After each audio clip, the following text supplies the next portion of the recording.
Blog Talk Radio. Hello, everyone. I'd like to welcome all of you back to Ohio Exopolitics. I'm your host, Mark Snyder, and we are back in the Billy Meyer case. Had an interesting show last night when we weren't able to record it, so I thought it only fair to try to do some kind of show this afternoon and orders so people would have something rather than I had to upgrade Skype, and my recording software didn't work last night, so I had to upgrade it too. So anyway, but we're going to have an interesting show this afternoon. And I thought I would start out on page 298 of the My Thoughts, and it talks about creation here. I entitled the show, Never Be Submissive. And, this is a concept that has popped up in this book before, and it popped up in other places in the Meyer information. And it's just something that I find fascinating. I'm not sure I have all of the ins and outs of understanding it just yet. That may take a while, who knows, but in any case, we're going to do our best to try to also fulfill at least the title of the show as well. There are some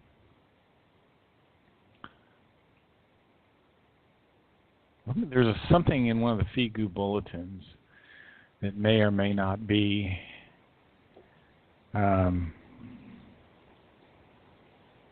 good example of why Billy says we shouldn't be submissive. There's also one of these articles called Dare to Execute Reason. And maybe I'll start there instead. It says, and in this sense, remain independent and strong, and never let yourself get down. Therefore, also never lapse into submissiveness with regard to a human, regardless of however or whatever he may be or pretend to be. But also never thus become a submissive slave to any imaginary deity, any angels or saints. There's also never to anything else. Also never practice submissiveness with regard to yourself, but always be open and honest as well as forceful to yourself and regard yourself as a human, which truly you are, and who governs himself in every respect, even if he should be in chains. Even chains can never deprive you of your true inner freedom, as well as your inner peace of joy of happiness. If you do not shackle, bind, and gag yourself and all of your inner values through yourself. Therefore also, be yourself in every circumstance. Always be you, and feign something neither to yourself nor to others. So, Billy has talked about this in multiple different places, to never be submissive. And it's something just to keep in mind.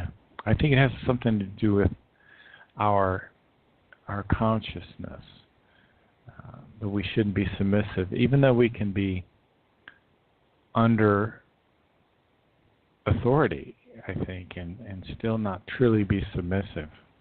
We can also follow laws and still not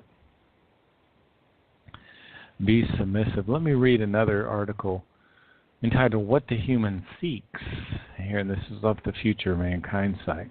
It says, certainly this is associated with the effort of learning because, in contrast to the religions or sectarian belief, which is just thoughtlessly accepted and practiced without consideration of being right or wrong, as well as without questioning, the teaching of the truth demands that the human lengthily and thoroughly deals with each and everything intellectually and emotionally in such a way till he finds submissive bearing of the consciousness, thoughts and feelings, in a total enslavement of the consciousness. So I guess the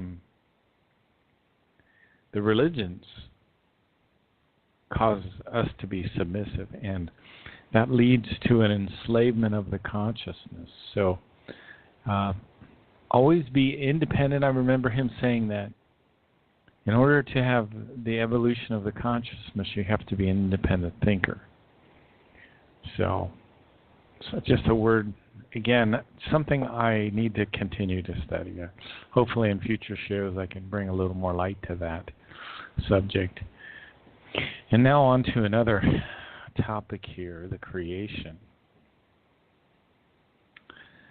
And this is page 298 of the Might of Thoughts. It says, the terrestrial world, as well as all other planets, all suns, and the whole universe was created by the creation, by the universal might, by the universal consciousness, and in fact, extremely generously, and in such a way that the human being can never, at his or her own discretion, let me try that again.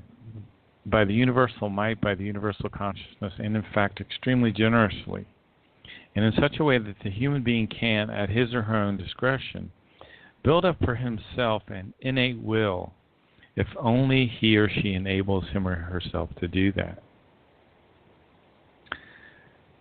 Creation, the universal consciousness, which has no similarity at all to a God, rather which consists of the purest spiritual energy, demands nothing of the human being.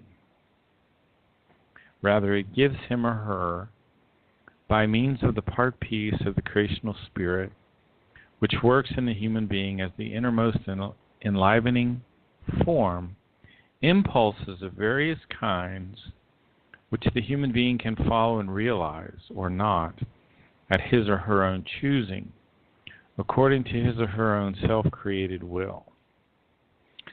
So 21 days after the sperm fertilizes the egg, the spirit form comes into the embryo, brings life, sends the energy throughout the body like a ladder structure. The heart starts to beat. It brings with it a new consciousness, a new material consciousness. It brings with it, in the subconscious of the material consciousness, all the evolutive values of all the accumulated other previous lives. And the spirit form is a fragment, a tailstock of the universal consciousness. And it sends you impulses. And whenever you have a thought, it will tell you if your thinking is right or wrong, if you've learned to pay attention to it. Contact report number 10 is where we get this. So if you have introspection and you can pay attention to your feelings, often feelings come out of the thoughts, and you have an uncomfortable feeling, this will indicate to you that your thinking is wrong. But we also get another kind of impulse from the spirit form, the impulse to strive. And strive is one of the creational natural laws. It's the law related to our happiness probably more than anything else. Because but we get these impulses. They come from the spirit form for striving. And that's when you get motivated to do something. And that's where we need to kind of nourish those thoughts, because those thoughts are good. Those are the thoughts that help us to evolve. And this is from The Way to Live. The creation itself, as well as all its creatures, and vase and heighten, is imbued with the power of the striving in order to attain success, the future progress, and that which is higher. Striving is the power of the spiritual as well as the physical. And striving is an incontrovertible creational law, in order to reach through incessant evolution that which is higher and absolutely fully developed. The greatest power in every single vasen is there to serve the striving, and truthfully, striving is the great and enormous power itself. Striving is the law of all evolution and of all absolutely full development, and striving is the power of the life in the sense of the progress. striving is really important, because if you don't strive, you lose your sense of life. And it says here, if a human being loses his or her striving, then he or she also loses the sense of life. So the sense of purposefulness, the sense of meaningfulness. And it says here, striving is the actual nature of the human being. So it is, we're just little working machines, I guess. That is so important for your happiness. Let me continue in this article. Again, this is called What the Human Thinks, and it's up on the Future of Mankind site. The human must never let up in his learning and never fixate on particulars, because the path of evolution demands that a comprehensive and complete learning is pursued, in which the particulars are regarded as ascertaining factors that nevertheless must be attached to the whole. The whole consists of many particulars that must be processed individually and formed into the whole. Also, the human is actually a whole in his inner being, which nevertheless consists of many particulars that must be comprehensively processed and brought to the highest level. Certainly this is associated with the effort of learning, because in contrast to the religious or the sectarian belief, which is just thoughtlessly accepted and practiced without consideration of being right or wrong, as well as without questioning, the teaching of the truth demands that the human lengthily and thoroughly deals with each and everything intellectually and emotionally in such a way till he finds the truth within himself.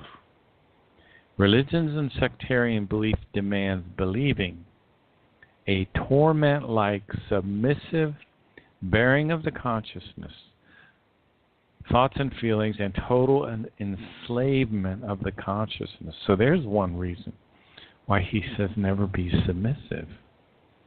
Because we're supposed to be striving and learning and examining everything and cultivating our thoughts and strengthening our thoughts, rather than being enslaving our consciousness. Anyway, as always, the Meyer information is always has things in it that are very, very advanced, let's say. I'll just say that. So when I was talking about the creation, the universal consciousness, it's not a heavenly Father. It doesn't violate your free will. It has no similarity to a God. Rather, it consists of pure spiritual energy, and it demands nothing of you. You don't have to believe.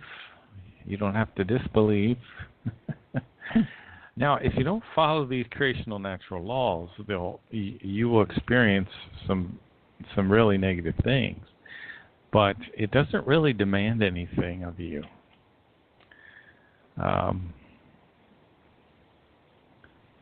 Let me continue on here. I'm just kind of flowing a little bit freely today. One of the big problems in the spiritual life, of course, is negative thinking. And where we have subconscious programming that we always have to deal with, and we always have to overwrite this subconscious program, because the first 7 years of your life, you're in kind of a theta state, and you're learning, and you learn a lot of negative stuff. You are kind of inculcated with this. So it's very important to control your thoughts and have a group of thoughts that you can fall back on. And I got a few of those I'll just cover quickly here. It says, I'm confident, I'm optimistic, I'm enthusiastic, I'm cheerful, I'm relaxed.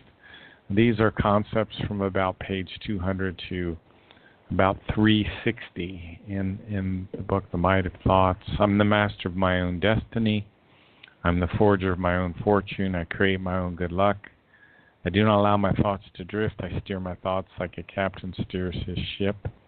I nurture my thoughts. That's one of the big problems, is our thoughts drift. I know mine have many times, and usually you're drifting in ways that are not good. So we have to be careful, not allow our thoughts to drift.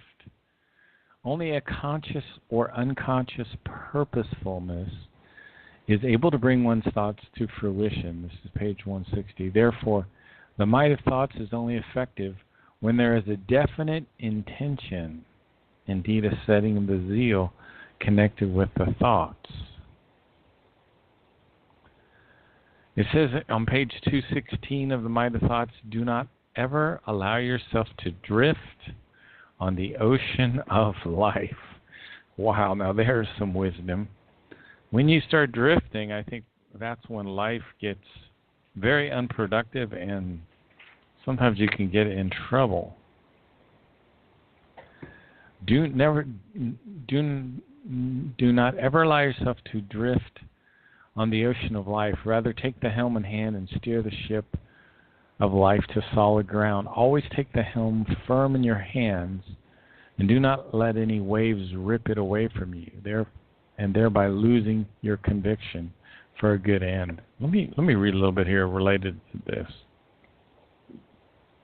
But to that end, it is necessary that the individual and the entire mass of humanity begins to think clearly and consciously, and creates by means of the might of the thoughts all that which leads to peace, freedom, gladness, love, knowledge, and wisdom, from which finally, as special values, equanimity and inner all-penetrating cheerfulness emerge. Now here, cheerfulness and enthusiasm seem to go together.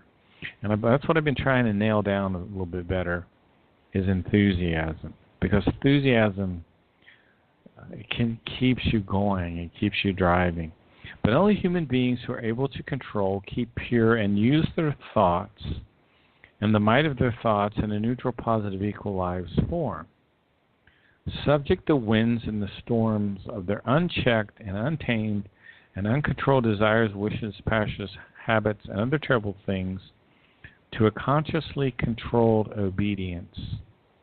Therefore, all human beings who are negatively buffeted about by storms, be advised, regardless of wherever and whatever you are, and under whatever conditions and circumstances you live. And here comes the analogy to, steering a ship he covers here. He says, do not ever allow yourselves to drift on the ocean of life. Rather, take the helm in hand and steer the ship of life to solid ground. Always hold the helm firm in your hands, and do not let any waves rip it away from you. But the thoughts are the ship of life, and the helm is the kind and wise in which the thoughts are determined, and the might by means of which they are brought to fruition. On the ship of the life, every single human being is his or her own captain, who must not sleep, who rather must always be awake and control and steer everything. But that means that a considerable self-control has to be present in the captain of one's own ship of life, because it is the strength which leads to the thoughts being correctly managed, and their might being correctly used, and indeed with the greatest mastery. Thoughts themselves are mastery, calmness, peace, freedom, and might. When they are nurtured and used in the correct form, there's another thing I'm trying to understand, is this whole nurturing of the thoughts. We can also nurture enthusiasm, which means to build to nurse, to cultivate, to maintain. We need to maintain our thoughts. We need to maintain our enthusiasm. And then this wonderful analogy of the ship of life, that we're steering this ship along. And this goes along with optimism. And he says optimism is a prerequisite for consistency, I believe. To be consistent, you have to be optimistic. If the human being is capable of dealing with this often very hard fact, situation, circumstances, and so forth of his or her existence in a creative and constructive kind and wise, and not thereby losing his or her conviction about a good end, then he or she can rightly claim that he or she has achieved a good optimism. So I guess part of the optimism is keeping your mind and keeping yourself convinced that there's a good end. You have a good end. Therefore, he or she is a real optimist, which he or she, however, first had to become as a result of the work of his or her own thoughts, and as a result of thoughts which have matured. So maybe when our thoughts mature, then we become optimists. As the human being tends to say, when they are creative and constructive and bring good values and successes to the manifold form. Crafty, meanwhile, does not mean that the human being for whom crafty thoughts are typical knows all the dirty tricks, which is in the context in which the term is mostly used, rather that the craftiness consists of the operation of right, healthy, progressive, and positive thoughts and the use of their might in all matters of one's own development, with which the achievement of a healthy optimism also belongs. Also included in this form of good health and positive craftiness are perseverance and firmness, as well as persistence and the necessary flexibility, which are of immense significance for progress, self-realization. Optimism is challenging. Still working on optimism. Now, I have this whole list of important things to tell yourself, which I started down on this, and then I got to the captain steering the ship, and that's a really good analogy there. So, and it takes a lot of responsibility to steer your ship all the time. Let me continue. These are the things I tell myself. They're all from the book here. I strengthen my thoughts. I clarify my thoughts. It is the nature of the thoughts that by their might alone any conceivable thing can come to fruition. Every thought that is enlivened by might and power must, as a cause, also bring a quite certain effect. And the effect of the thought is directly proportional to its might and power. I think that's called the universal creation law. If I can find that anywhere else. Not on this page. My consciousness is like a garden filled with flourishing plants. This is, I think that's in the beginning of the book. That's a great analogy. That's one of the first things that really stuck with me from the book, The Might of Thoughts. Great analogy. The consciousness is like a garden.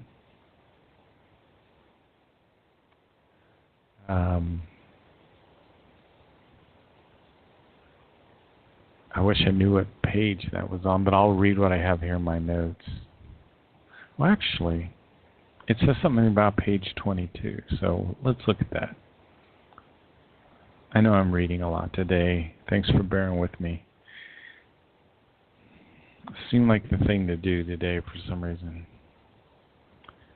This is page 22. Therefore, the consciousness and the thoughts which arise from it must be cultivated and cared for, as with a precious garden which is kept free of weeds and in which flowers bloom and vegetables as well as fruit grow. On one hand, bringing the human being joy and harmony, and on the other hand, a certain nourishment for him or her. Just as a garden is developed and tended and cared for, according to the wishes of the human being, so must the consciousness also be tended and cared for. In fact, in the form that all wrong, useless, negative, and impure thoughts are eliminated. In order to obtain the necessary space for the useful, pure, neutral, positive, right, and cultivated thoughts. Once the human being learns to think correctly, then he or she also learns to use the might of his or her thoughts correctly.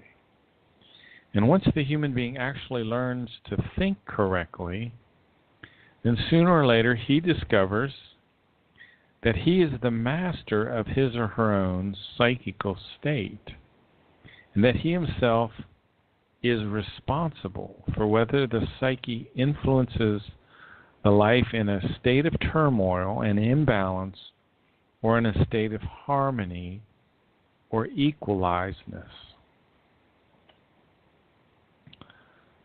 What is the psyche? The psyche is the name for that part of the material consciousness. It's the part of the material consciousness which controls our thoughts and feelings. It organizes and administers in a negative or positive sequence the thoughts and the feelings of the material consciousness. The material consciousness is our brain.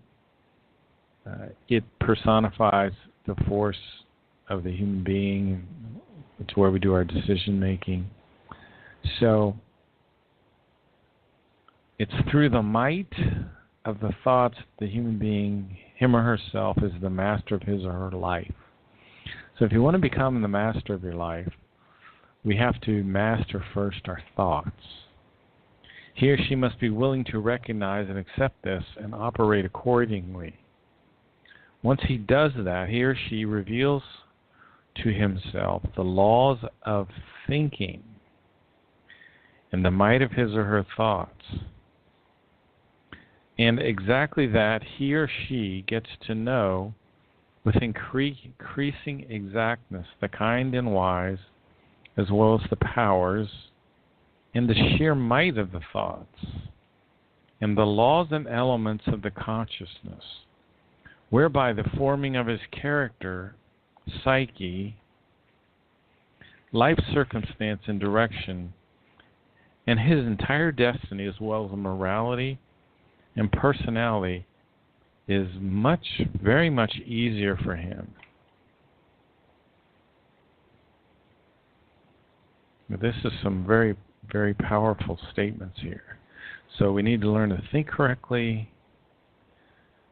If we think correctly, we can maintain a state of harmony. And there are laws of thinking. And this, I guess, this is what the whole book is about, is that we have these laws of thinking. And to always be neutral positive. I'll see if I can find anything on the Future Mankind site about that. No, don't see it. Interesting, though. First and foremost, the human being's character is the product of his or her own practical experiences. Living experience and the product of the actual realization and personal utilization of his or her own thoughts. You know, it says here that the basic character is formed in the womb, which is pretty amazing. I wouldn't think our character would be formed in the womb, but I guess it is. You know, The Might of Thoughts is one of the books in the spiritual teachings. Another one is The Way to Live. The other one is The Talmud of Emmanuel. The other one is called The Psyche. And the book, The Psyche, is very important book. It was, for me at least, a very challenging book to read, particularly in the beginning. And it has a lot of different information in it.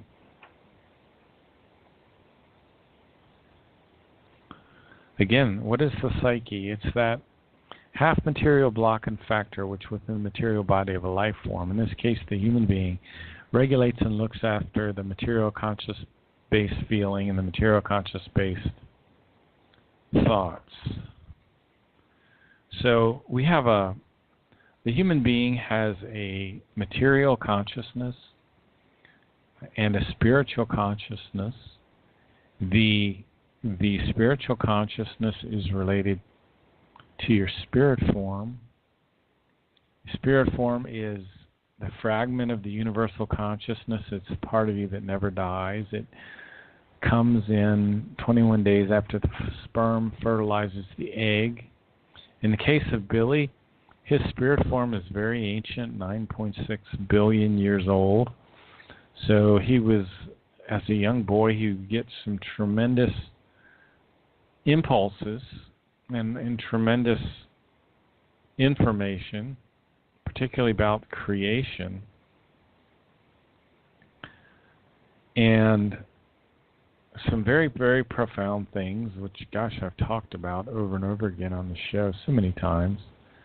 But one of the things that Billy got impulses about, of course, was the love of creation. And he got information about love having its basis in reality and not a belief.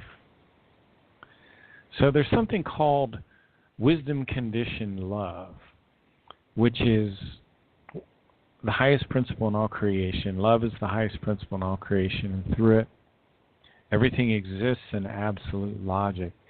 But this is in contrast to false love. There's a wisdom conditioned love. A genuine love is the wellspring of eternal constancy, which is absolutely independent of the human being's age, appearance, and personality. So, false love, in false love, factors like age, appearance, personality do play an important role. Also, material wealth, your societal position, these are all factors in false love. And the false love is very much emotion-based. It's subject to enormous fluctuations in intensity, and it can transform into rage and hatred. So, we always talk about love, the love of creation, and love and wisdom go together. Well, this is true love. This is genuine love, not romantic love. Billy's deeper explanations of these two types of love, the genuine affective love and the false affective love, serve as an invaluable instruction manual for analyzing, deepening, or transforming our own personal forms of love in which we have fellow human beings. It's interesting, but if you can maintain your neutrality while you're exercising love, it tends to be wisdom conditioned love.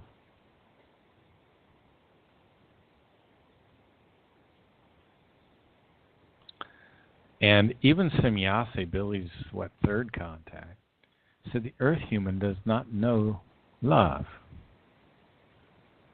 So one of the important things to do is learning about love. And one of the things, and this is part of spiritual teachings, it's the first creational natural law. And in Billy's book called The Way to Live, The Art zu Leben, and I believe it's on page 34, he talks about the two kinds of love. And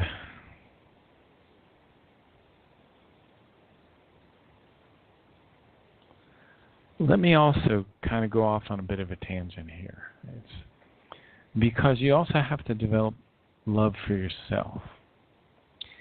And part of love for yourself is fulfilling your duty to yourself. One of the duties that you need to fulfill to yourself is real basic stuff like maintenance and, keeping yourself clean and well-groomed. And but it's also in caring for your psyche and your thoughts. And that's part of fulfilling your duty to yourself. Let me read this here. It says, if the human being does not continually pay attention to himself or herself and does not fulfill his duty to himself or herself and his or her own duty, then he or she declines and ends in misery, whereby even suicidal thoughts are not infrequent. So, if you're going to have true love for yourself, you're not going to have suicidal thoughts. You see, a lot of these suicidal thoughts come when people do not follow their impulses for a striving. Remember, we were talking about striving, which is what I would call the second creational natural law. The first is love. So fulfill your duty to yourself. Therefore, the fulfillment of one's duty to oneself and one's duty are also anchored in this value, in this thinking, that one's own psyche shall be kept healthy and blithe, which I need to look that word up. So this is what I'm saying about learning, having a set of things that you can tell yourself. I am confident, I'm optimistic, I'm relaxed, I'm cheerful, I'm enthusiastic, I'm the master of my own destiny, I'm the forger of my own fortune. These keep your psyche healthy so that it cannot succumb to any kind of attack. So our psyche has various kinds of attacks from ourselves and from other things. But the psyche can only become harmed through feelings and thoughts of an unreal nature. Thus through imaginations, which are called forth through anxiety, suffering, worry, and grief. So when you have part of your duty to yourself is to neutralize these negative thoughts related to anxiety and suffering, worry, and grief. So tell yourself you're the master of your own destiny. You're the forger of your own fortune. You're the creator of your own luck. That you do not allow your thoughts to drift. But imaginations, again, when your thoughts are drifting, the imaginations come in. But imaginations arise through beliefs and other irrational assumptions, whereby especially to mention are imaginations which arise from the human being suffering from worry, grief, anxiety, and pain, which he or she assumes he or she cannot bear and cannot master. Thereby he or she allows his or her thoughts and feelings to be uncontrolled. So part of loving yourself is controlling your feelings. To simply have free reign and allows himself or herself to be overcome by them. So when you allow yourself to be overcome by negative thoughts, you're not fulfilling your duty to yourself. You're not giving yourself true love. Without being clear and conscious that factors arise from that which negatively, incisively interfere with the psyche and begin to demolish and destroy it.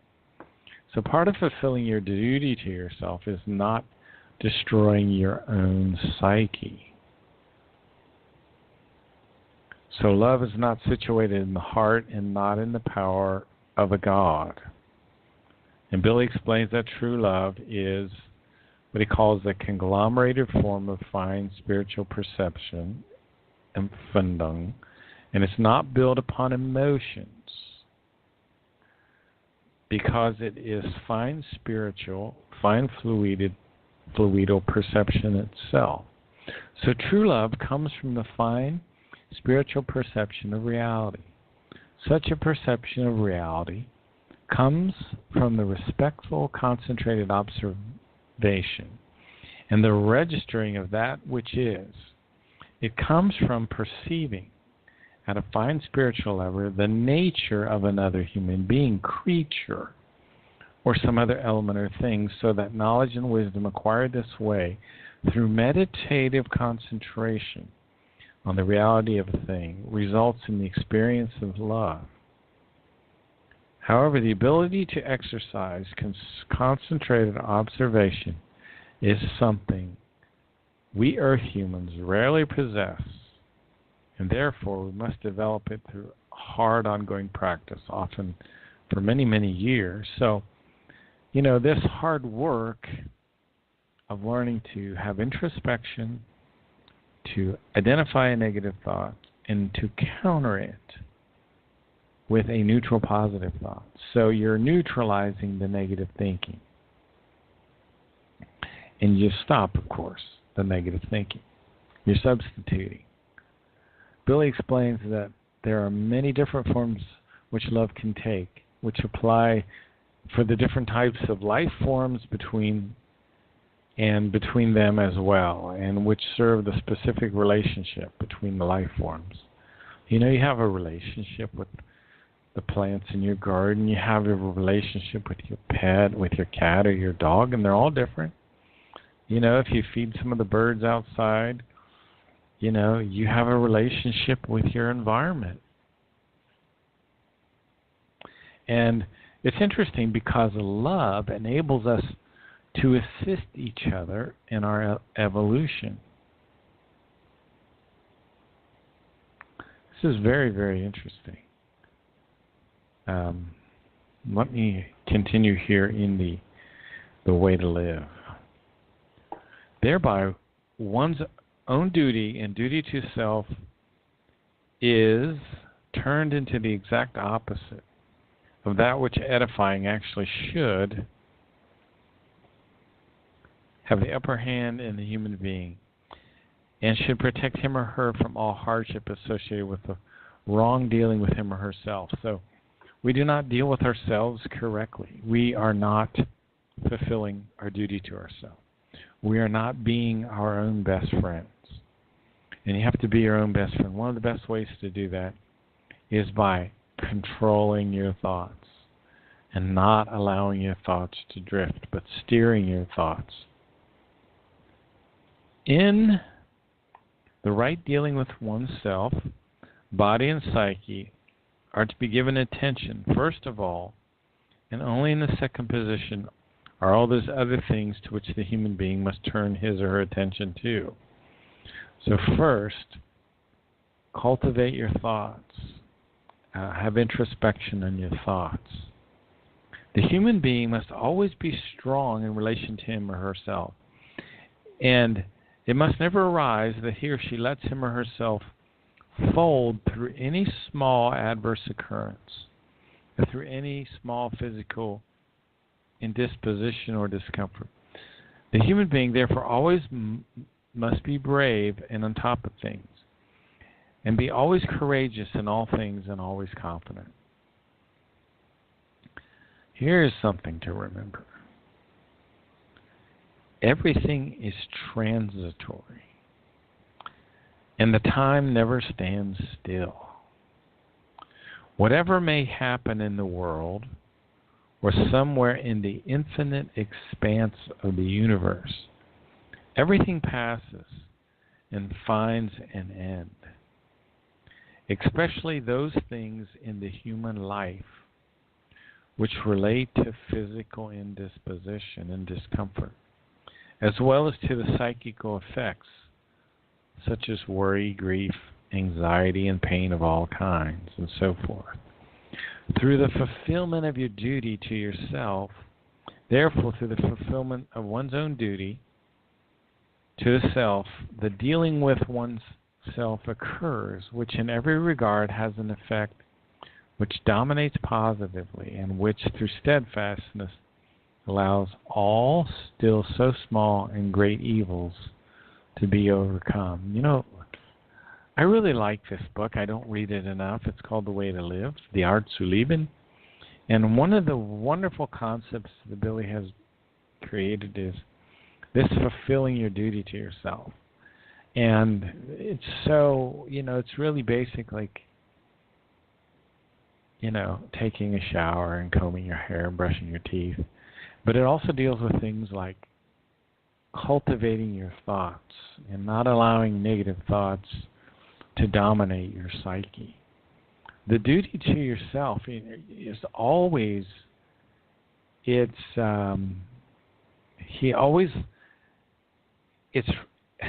when you talk about true love, well, you have to love yourself. Let me continue here. It says,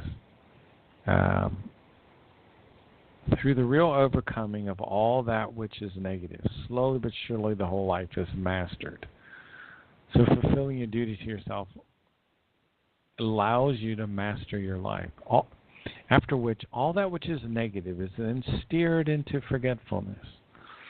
So you're steering that negativity away so far that the evils, worries, anxieties, adversities, and dispositions, discomforts, and pains which have been no longer have a disturbing and burdening effect.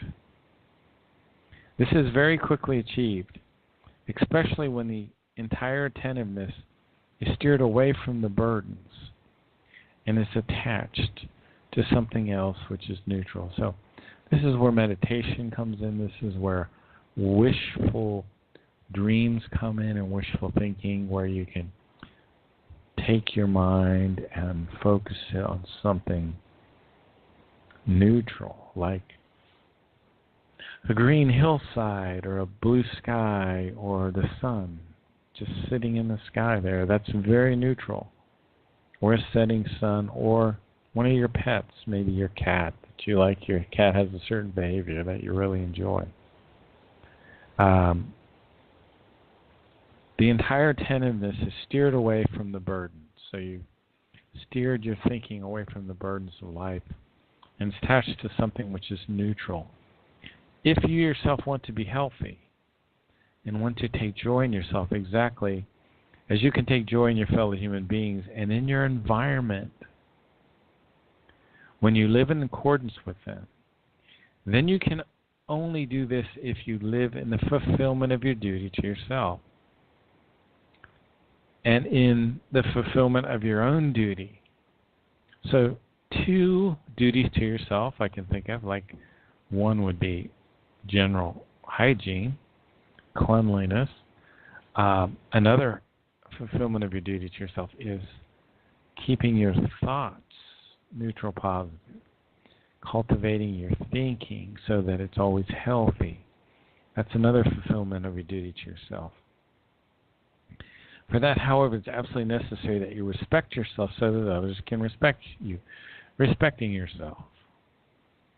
And in fact, others respect you only when you're able to give yourself sufficient respect. But this self-respect demands of you that you are always correct, decent, and honest in regard to yourself and to your whole environment, and that you do not carry out disgraceful intrigues or other kinds of intrigues which are not only able to malignantly harm your whole environment and bring you into discredit. Rather, first and foremost, they're able to maliciously harm you and bring you into discredit. So how does that happen? Tangled ideas confuse the thoughts and cause them to go abruptly from one extreme to another, which causes a misdirection of the thoughts, which triggers emotions, which can lead to murder and manslaughter. And all of this stems from having unripe ideas, concepts that are not fully developed. So you'll find you'll be very emotional about one of these unripe ideas. That's one way to tell. If you can be neutral about one of your ideas, then you won't be triggered by it. That means it's matured and you've thought through it enough. But when these people, they get tangled ideas and they lose control of their emotions, it's because of you have what's called an unvalue. You're valuing something that's actually an unvalue. This is a whole other a study that we could go back to. It's a very important thing. Always do things honestly, sincerely, and openly, so that hidden machinations will never burden you, and so that they do not cast you in a dim light. Therefore, never do hidden things about which you would have to feel ashamed before yourself or in the eyes of a stranger, should such a one see your reprehensible deeds, when some other way should become aware of them. Also, never carry out deeds or speak only in order to please other human beings or only to obtain their favor. Always speak the truth openly and unvarnished, even if many are not able to bear it and object to it. And this is a hard thing to do, just to speak openly and honestly, even if it is something that may offend another person. Yet truthfully, only those who have many things to hide and who are hypocritical in relation to themselves and to the environment object to open and honest words of the truth. Wow. So maybe people that object to open and honest words of the truth, maybe you don't want to be around those kind of people.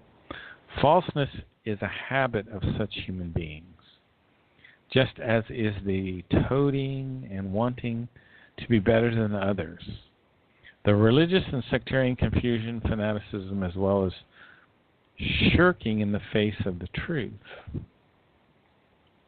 and much more. Therefore, always act, think, feel, and speak in good form and decently, sincerely, and truthfully, because otherwise you forfeit your self-esteem.